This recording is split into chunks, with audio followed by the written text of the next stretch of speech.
Hello दोस्तों, मैं आशीष कुमार अपने YouTube channel Bihar GK tricks में आपका स्वागत करता हूं।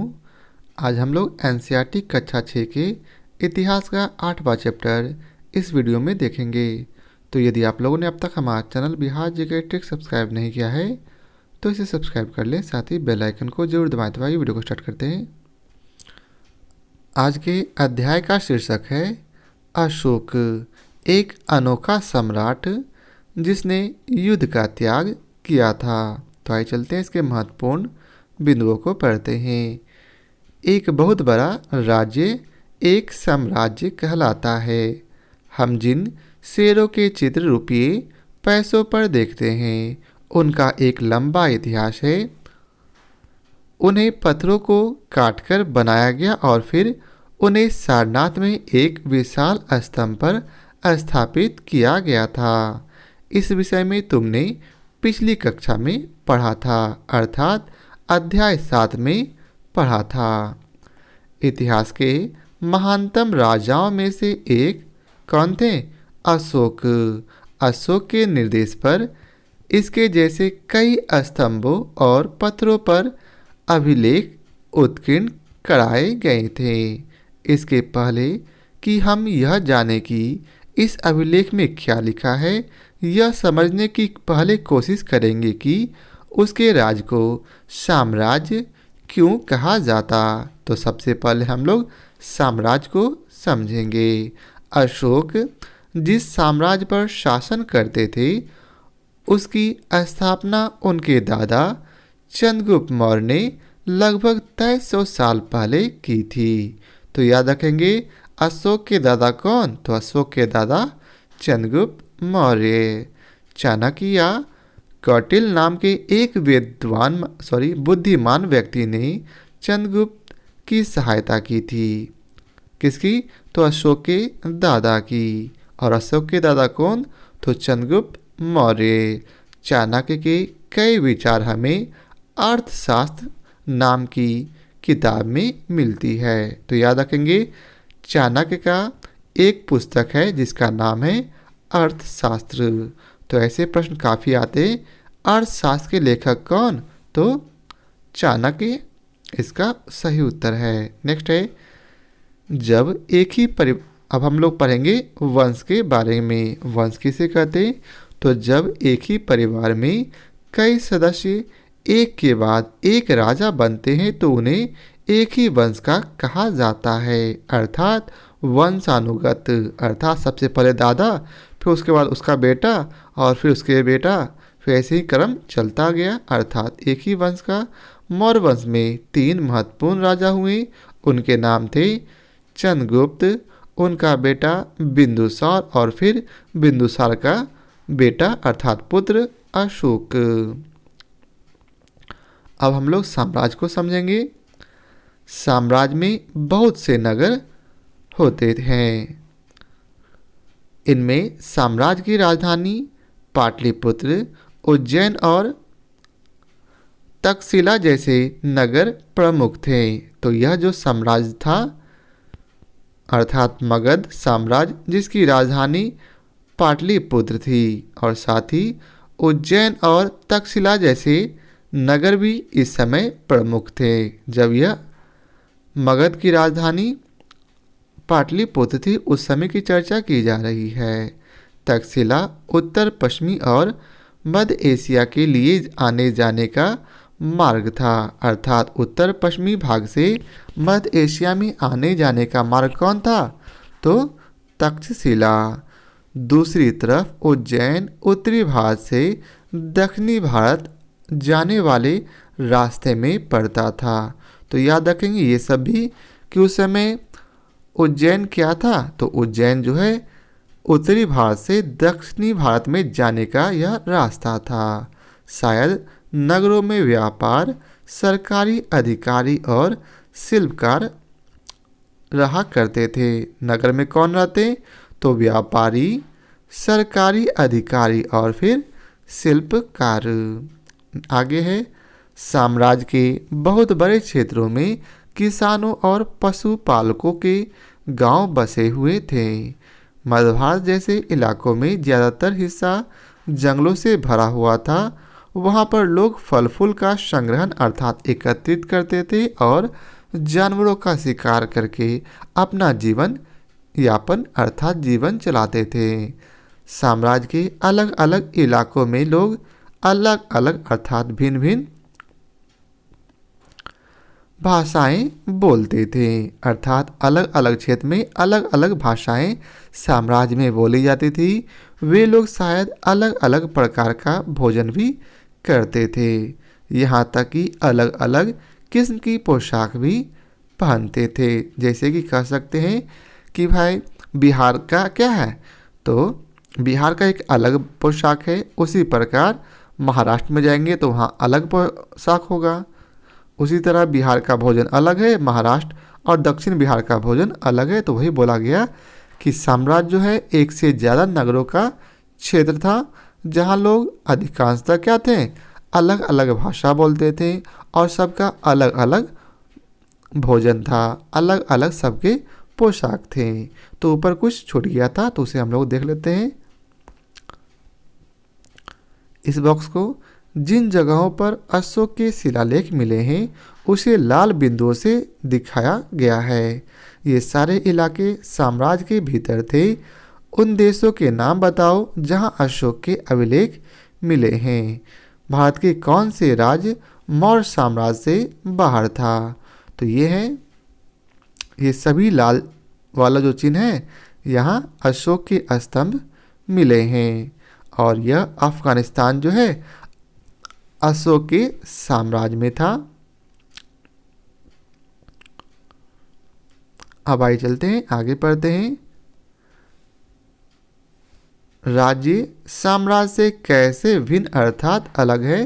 तो चूंकि साम्राज्य राज्यों से बड़ा होता है, तो याद रखेंगे साम्राज्य जो है राज्यों से भी बड़ा होता है और उसकी रक्षा के लिए बड़ी सेनाओं की जरूरत पड़ती है। अर्थात जितनी ज़रूरत राज्यों की रक्षा करने के लिए होती है, उससे ज़्यादा रक्षा करने के लिए साम्राज्य के लिए बड़ी सेना की जरूरत पड़ती है। इसलिए सम्राटों को राजाओं की तुलना में ज़्यादा संसाधनों की जरूरत होती थी। इसी कारण उन्हें बड़ी संख्या में कर इकट्ठा करने वाले अधिकारियों की जरूरत होती थी। अर्थात हम लोग जानते हैं चूँकि साम्राज्य का क्षेत्र बड़ा है तो इसकी रक्षा के लिए भी इसे धन ज़्यादा एकत्रित करने पड़ते होंगे।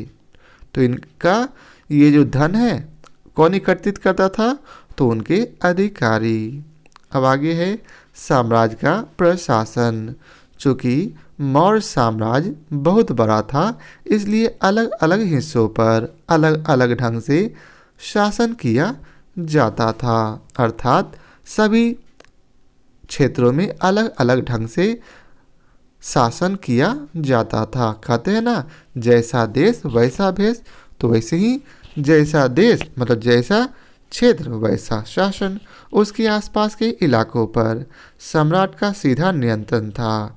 इसका मतलब यह हुआ कि इस इलाके के गांवों और शहरों के किसानों, पशुपालकों, शिल्पकारों और व्यापारियों से कर इकट्ठा करने के लिए राजा अधिकारियों की नियुक्ति किया करता था, जो राजा के आदेशों का उल्लंघन करते थे। अर्थात जो व्यक्ति राजा का आदेश नहीं मानता था उन्हें अधिकारी जो है सजा दिया करते थे। इनमें से कई अधिकारियों को वेतन भी दिया जाता था।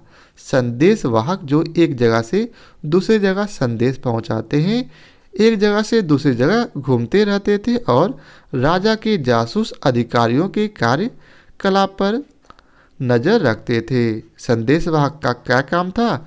तो जो उनके अधिकारी हैं वे काम ठीक ढंग से कर रहे हैं या नहीं कर रहे, उनके बारे में राजा को बतलाना। इन सब के ऊपर सम्राट था, जो राज परिवार एवं वरिष्ठ मंत्रियों की सहायता से सब पर नियंत्रण करता था। अर्थात सबसे पहले ऊपर कौन? तो सबसे ऊपर सम्राट हुआ करता था। आगे है मौर्य साम्राज्य के भीतर कई छोटे छोटे क्षेत्र या फिर प्रांत हुआ करते थे। इन पर तक्षशिला या फिर उज्जैन जैसी प्रांतीय राजधानियों से शासन किया जाता था। तो छोटे छोटे क्षेत्र और प्रांतों पर किसके द्वारा शासन किया जाता था? तो तक्षशिला या फिर उज्जैन जैसी प्रांतीय राजधानियों से। कुछ हद तक पाटलिपुत्र से इन क्षेत्रों पर नियंत्रण रखा जाता था और अक्सर राजकुमारों को वहां का राज्यपाल अर्थात गवर्नर बनाकर भेज दिया जाता था। लेकिन ऐसा लगता है कि इस जगहों पर स्थानीय परंपराओं और नियमों को ही माना जाता था, अर्थात चाहे कोई भी शासक हो, वे लोग अर्थात स्थानीय लोग स्थानीय परंपरा को ही और वहाँ के नियमों को ही मानते थे। आगे है प्रादेशिक केंद्रों के बीच विस्तृत क्षेत्र है। इसके इलाकों में मौर्य शासक सिर्फ मार्गों और नदियों पर नियंत्रण रखने की कोशिश करते थे, जो कि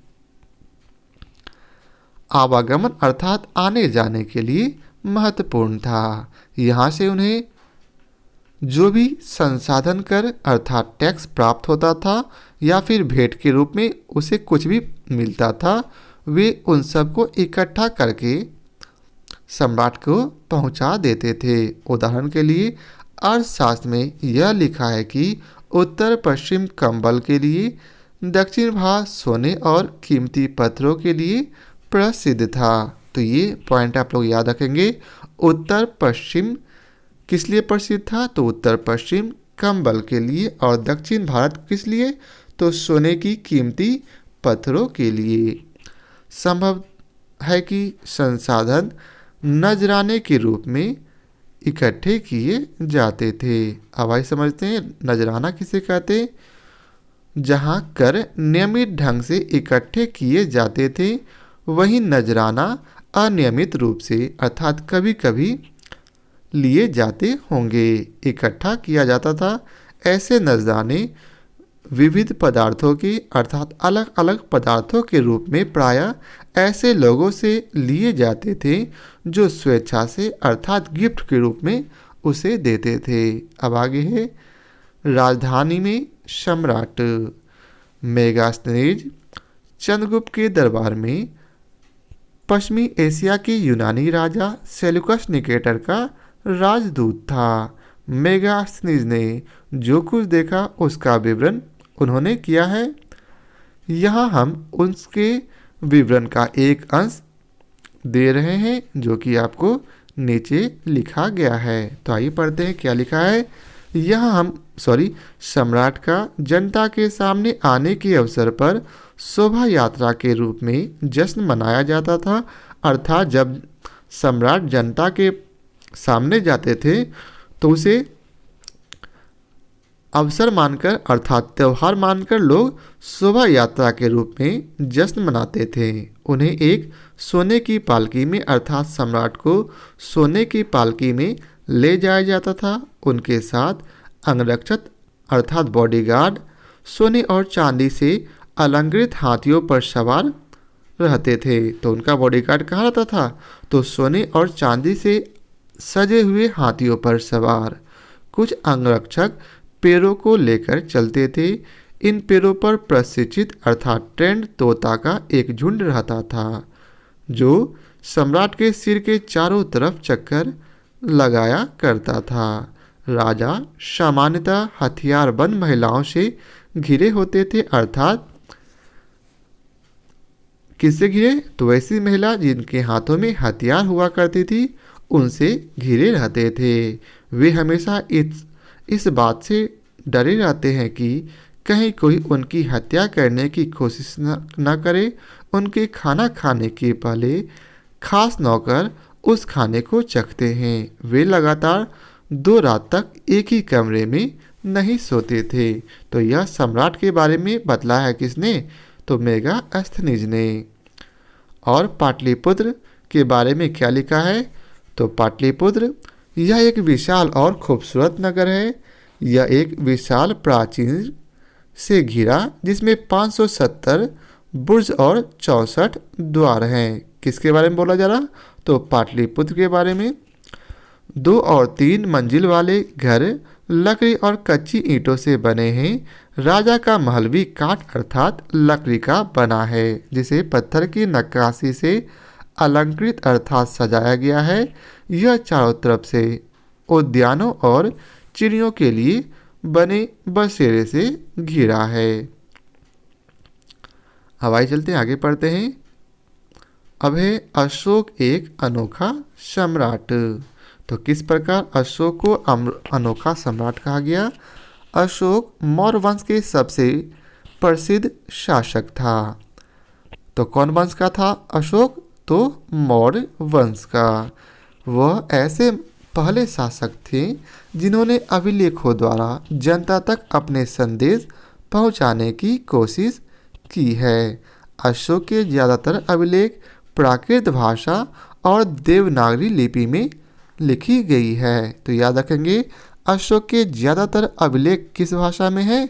तो प्राकृत भाषा में। और किस लिपि में? देवनागरी लिपि में।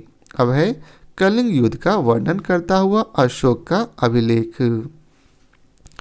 अपने एक अभिलेख में अशोक ने यह बात कही है। क्या कही है?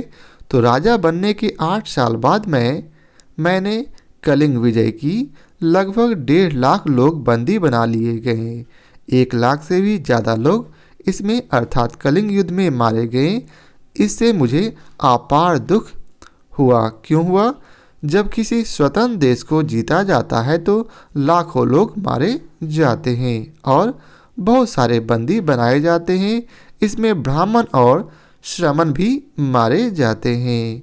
जो लोग अपने सगे संबंधियों और मित्रों को बहुत प्यार करते हैं तथा दासों और मित्रकों की प्रति दयावान होते हैं, वे भी युद्ध में या तो मारे जाते हैं या फिर अपने परिजनों को खो देते हैं। इसलिए मुझे पश्चाताप हो रहा है। अब मैंने धर्म पालन करने एवं दूसरों को इसकी शिक्षा देने का निश्चय किया है। तो ऐसा कौन बोल रहा? अशोक ने अपने अभिलेख में। मैं मानता हूँ कि धर्म के माध्यम से लोगों का दिल जीतना बलपूर्वक विजय पाने से ज़्यादा अच्छा है। मैं यह अभिलेख भविष्य के लिए एक संदेश के रूप में इसलिए उत्कीर्ण कर रहा हूँ कि मेरे बाद मेरे बेटे और पोते भी युद्ध ना करें। इसके बदले उन्हें यह सोचना चाहिए कि धर्म को कैसे बढ़ाया जाए। कलिंग की लड़ाई से युद्ध को लेकर अशोक के विचारों में कैसे परिवर्तन हुआ, जिसके बारे में आप यहाँ ऊपर पढ़ें। अब आगे है, तो आइए आगे पढ़ने से पहले हम लोग इसे पढ़ लेते हैं। उत्कृष्ट पॉलिश वाले पत्थर की इस मूर्ति को देखें। तो आइए पहले मूर्ति को देखते हैं। यह मूर्ति हम लोगों ने पिछले चैप्टर में भी देखा था। यह बिहार के रामपुरवा में मिले एक मौर्यकालीन स्तंभ का हिस्सा है। अभी इसे राष्ट्रपति भवन में रखा गया है। यह उस समय की मूर्ति कला का एक नमूना है। तो यह किस समय का? तो यह अशोक के समय का मूर्ति कला का नमूना है। अब हम लोग पढ़ेंगे अशोक का कलिंग युद्ध के बारे में। कलिंग तटवर्ती उड़ीसा का प्राचीन नाम है। कलिंग किसका नाम है? तो कलिंग जो है उड़ीसा का प्राचीन नाम है। यहाँ तटवर्ती इसलिए बोला गया क्योंकि उड़ीसा जो है समुद्र के तट के किनारे है। अशोक ने कलिंग को जीतने के लिए एक युद्ध लड़ा था, लेकिन युद्ध जनित हिंसा और खून खराबा को देखकर उसे युद्ध में वीर तृष्णा हो गया, अर्थात मन भटक गया कि अब जो है वे युद्ध नहीं करेंगे। उन्होंने निर्णय लिया कि वे भविष्य में कभी युद्ध नहीं करेंगे। अब आगे है अशोक का धर्म क्या है। अशोक के धर्म में किसी देवता की पूजा अथवा किसी कर्मकांड की आवश्यकता नहीं है। अर्थात अशोक जो धर्म चलाया था उसमें बताया कि इसमें आपको कोई भी देवी देवता की पूजा नहीं करनी, ना है किसी कर्मकांड को करना है। उन्हें लगता था कि जैसे पिता अपने बच्चों को अच्छे व्यवहार का शिक्षा देते हैं, वैसे ही यह उनका कर्तव्य था कि अपनी प्रजा को निर्देश दे। वे बुद्ध के उपदेशों से भी प्रेरित हुए थे। ऐसा कोई समस्याएं थी कि जिसके लिए उसमें संवेदना थी। उनके साम्राज्य में अलग अलग धर्मों को मानने वाले लोग थे और इससे कई बार टकराव पैदा हो जाता था। आप लोग जानते हैं धर्म के लिए लोग अभी भी टकराव आपस में हो जाते, तो वो भी अशोक के समय भी ऐसा हुआ करता था। जानवरों की बलि चढ़ाई जाती थी। दासों और नौकरों के साथ क्रूर अर्थात बुरा व्यवहार किया जाता था। इसके अलावा परिवार में व पड़ोसियों के बीच भी झगड़े होते रहते थे। अशोक ने यह महसूस किया कि इन समस्याओं का निदान उनका कर्तव्य है, इसलिए उन्होंने धम्म महामात नाम के अधिकारियों की नियुक्ति की, जो अलग अलग जाकर धम्म की शिक्षा दिया करता था। तो धम्म महामात का क्या कार्य था? तो अलग अलग जाकर धर्म की शिक्षा देना। इसके अतिरिक्त अशोक ने अपने संदेश में कई स्थानों पर शिलाओं अर्थात पत्थरों और स्तंभों पर खुदवाए थे। अधिकारियों को यह निर्देश दिया गया कि वे राजा के संदेश को उन लोगों को पढ़कर सुनाएं जो खुद पढ़ नहीं सकते अर्थात जो अनपढ़ हों। अशोक ने धर्म के विचारों को प्रसारित करने के लिए सीरिया, मिस्र, ग्रीस तथा श्रीलंका में भी दूत भेजे थे। तो याद रखेंगे अशोक ने अपने धर्म को प्रचार करने के लिए कहाँ कहाँ दूत भेजे? तो सीरिया में, मिस्र में, ग्रीस में और श्रीलंका में। उन्होंने सड़कें बनवाई, कुएं खुदवाए और विश्राम गृह बनवाए। कौन? अशोक ने। इसके अतिरिक्त उन्होंने मनुष्यों व जानवरों के लिए भी चिकित्सा की अर्थात हॉस्पिटल बनवाए थे। अब आगे अपनी प्रजा के लिए अशोक के संदेश क्या थे? लोग विभिन्न अवसरों पर अनुष्ठान करते हैं। उदाहरण के लिए जब वे बीमार होते हैं, तब जब उनके बच्चों का शादी होता अर्थात विवाह होता, बच्चों के जन्म पर और जब यात्रा शुरू करते हैं तब वे तरह तरह के अनुष्ठान करते हैं। ये कर्मकांड किसी काम के नहीं है। ऐसा किसका मानना था? तो ऐसा अशोक का मानना था। इसके बदले अशोक चाहता था कि लोग दूसरी रीतियों को माने तो वह ज़्यादा फलदायी होगी। ये अन्य प्रकार की रीतियाँ क्या है? ये हैं अपने दासों और नौकरों के साथ अच्छा व्यवहार करना, बड़ों का आदर करना, सभी जीवों पर दया करना और ब्राह्मणों तथा श्रमणों को दान देना। अपने धर्म की प्रशंसा या फिर दूसरे के धर्म की निंदा करना, दोनों ही बातें गलत है। अर्थात कभी भी दूसरों की धर्म की निंदा नहीं करना चाहिए और ना ही अपने धर्म की प्रशंसा करनी चाहिए। हर किसी को दूसरे धर्म का आदर करना चाहिए। यदि कोई अपने धर्म की बुराई और दूसरे धर्म के यदि कोई अपने धर्म की बड़ाई करता है और दूसरे धर्म की बुराई करता है तो वह वास्तव में अपने धर्म को ज़्यादा नुकसान पहुंचा रहा है। इसलिए हम किसी को दूसरे के धर्म के प्रमुख विश्वासों को समझने की कोशिश करते हुए उसका आदर करना चाहिए। भारत के प्रथम प्रधानमंत्री पंडित जवाहरलाल नेहरू ने लिखा, उनके धर्मादेश आज भी हमसे एक ऐसी भाषा में बात करते हैं जिसे हम समझ सकते हैं और जिनसे हम बहुत कुछ सीख सकते हैं।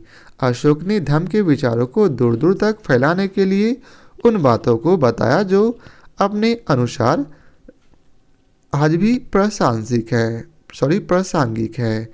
अशोक के संदेश के उन हिस्सों को बताओ जो आज भी प्रासंगिक है। अब आइए हम लोग पढ़ते हैं ब्राह्मणी लिपि के बारे में। आधुनिक भारत की ज़्यादातर लिपियाँ पिछले सैकड़ों वर्षों में ब्राह्मणी लिपि से उत्पन्न हुई है। अर्थात जो अभी वर्तमान में भाषाएं चल रही है उसमें अधिकांशतर भाषा जो है ब्राह्मणी लिपि से बनी है। यहाँ आप अ अक्षर को अलग अलग भाषाओं की लिपियों में देख सकते हैं। आप यहाँ देखें कि आरंभिक ब्राह्मणी में अ इस प्रकार लिखा जाता था, जबकि देवनागरी में अ इस प्रकार, बांग्ला में इस प्रकार, मलयालम में इस प्रकार और तमिल में इस प्रकार लिखा जाता है। अब हम लोग पढ़ेंगे जिस समय यहाँ ये सब चल रहा था। उस समय देश के बाहर क्या चल रहा था? मौर्य साम्राज्य के उभरने से थोड़े पहले, लगभग 2400 वर्ष पहले, चीन में सम्राटों ने चीन की दीवार का निर्माण शुरू किया। इसे बनाने का उद्देश्य उत्तरी सीमा की पशुपालक लोगों से रक्षा करना था। अर्थात दीवार क्यों बनाए? तो उत्तरी सीमा में जो पशुपालक है वे चाहते थे उनकी सीमा में प्रवेश नहीं कर पाए। अगले 2000 वर्षों तक इस दीवार का निर्माण कार्य चलता रहा, क्योंकि साम्राज्य की सीमाएं बदलती रही थी। यह दीवार लगभग 6400 किलोमीटर लंबी है तथा पत्थर और ईंट से बनी है। इसकी उत्तरी सतह सड़क जैसी चौड़ी है। इस दीवार को बनाने के लिए हजारों लोगों को काम करना पड़ा। हर 100 से 200 मीटर की दूरी पर इस पर निगरानी के लिए बुर्ज बने हुए हैं। पड़ोसी देशों के प्रति अशोक का रवैया चीनी सम्राटों के रवैये से कैसे अलग था, बतलाइए। तो आज हम लोगों ने पढ़ा साम्राज्य के बारे में, राजधानी के बारे में, अधिकारी के बारे में, संदेशवाहक, प्रांत और धर्म के बारे में। और साथ ही साथ हम लोगों ने सीखा मौर्य साम्राज्य की शुरुआत कब हुई थी? तो 2300 साल पहले। तो यह था। अब आगे है कुछ इसके प्रश्न, जिसे आप लोग आराम से देखकर बनाएं। तो मैं आशा करता हूँ आप लोगों को हमारा यह वीडियो पसंद आया हो। यदि आप लोगों को हमारा यह वीडियो पसंद आया हो तो लाइक और शेयर जरूर करें। फिर मिलते हैं नए चैप्टर के साथ। तो आज के लिए बहुत बहुत धन्यवाद।